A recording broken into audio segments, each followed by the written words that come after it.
Как нарцисс следит за тобой, даже если ты в браке. Предположим, ты находилась в отношениях с человеком с ярко выраженными разрушительными нарциссическими чертами, ты из этих отношений вышла, и вот у тебя уже новые отношения, возможно даже брак, ты думаешь, что тот вот нарцисс остался в прошлом. Но может быть и нет. Вполне вероятно, что он все еще следит за тобой, и у него есть на это причины. Меня зовут Евгений Масеев, я психиатр и психотерапевт, я достаточно давно работаю в теме психологии отношений. И сегодня мы с вами поговорим о 3 способах, как нарцисс может следить за тобой, и о 3 причинах, зачем он это делает. Если эта тема тебе интересна, ставь лайк под видео, подписывайся на мой канал, и мы начинаем. Нарцисс может следить за тобой через социальные сети. Ну, конечно, это самый такой простой, самый распространенный и относительно безопасный способ, как вообще кто-то может за кем-то следить.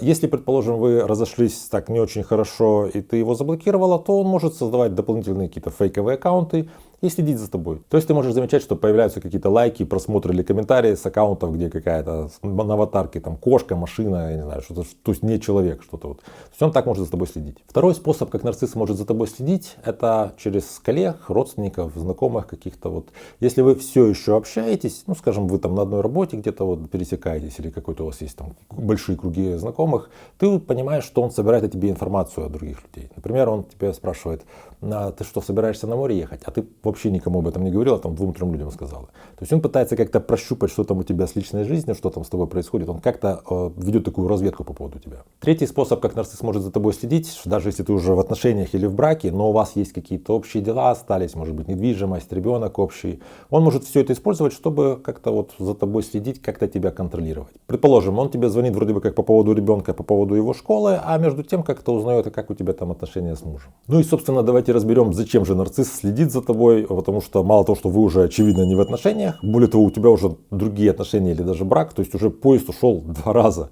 Зачем же он за тобой следит? Ну, во-первых, нужно понимать, что, собственно, нарциссизм, как такая эмоциональная инфантильность, эмоциональная незрелость, проявляется в том, что нарцисс себя с другим человеком сравнивает вот так вот очень контрастно.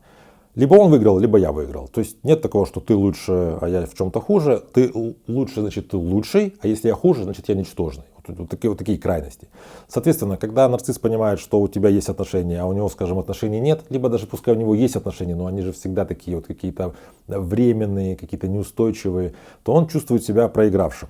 Но если он начинает за тобой следить, если он вот как-то пытается тебя контролировать, вот эта иллюзия тотального контроля добавляет ему как будто бы ощущение власти. Вроде бы это я за ней слежу, и поэтому все, что с ней происходит, это я контролирую. Чуть ли это не я вообще все делаю, что с ней происходит. Вторая вещь, почему нарцисс следит за тобой, он таким образом справляется с нарциссической тревогой.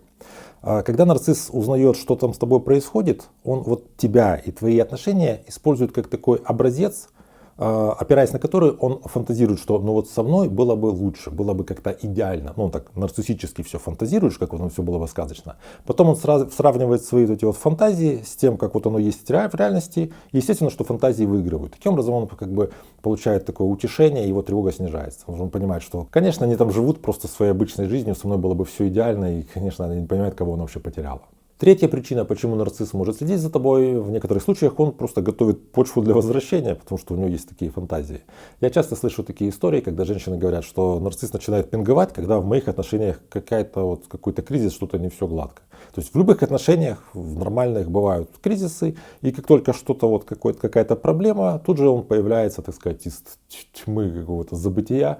Почему? Потому что он как-то следит, он как-то это вот по косвенным каким-то признакам понимает, что там что-то сложное, какой-то кризис. И он появляется, стараясь, так сказать, не упустить момент. То есть нужно понимать, что если нарцисс из прошлого за вами следит, он это делает не просто из праздного интереса, он пытается так вот о вас опереться, он пытается почувствовать какую-то власть, он как бы пытается добрать этот нарциссический ресурс.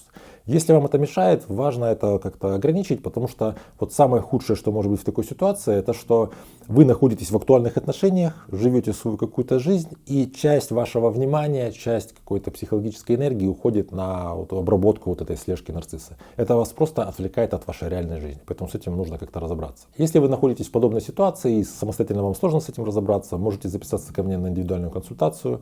У меня под каждым видео есть ссылки на мои соцсети, пишите мне личное сообщение, мы с вами договариваемся. Также поделитесь, пожалуйста, в комментариях собственным опытом. Если вы когда-то находились в отношениях и нарцисс из прошлого начинал за вами как-то следить, как он это делал, с чем вы, собственно, сталкивались и как вы это дело парировали, как вы с этим справлялись. Я вам буду очень благодарен. Если видео вам понравилось, ставьте лайк, подписывайтесь на мой канал, чтобы не потерять меня. Берегите себя и своих близких, и до встречи в следующих выпусках.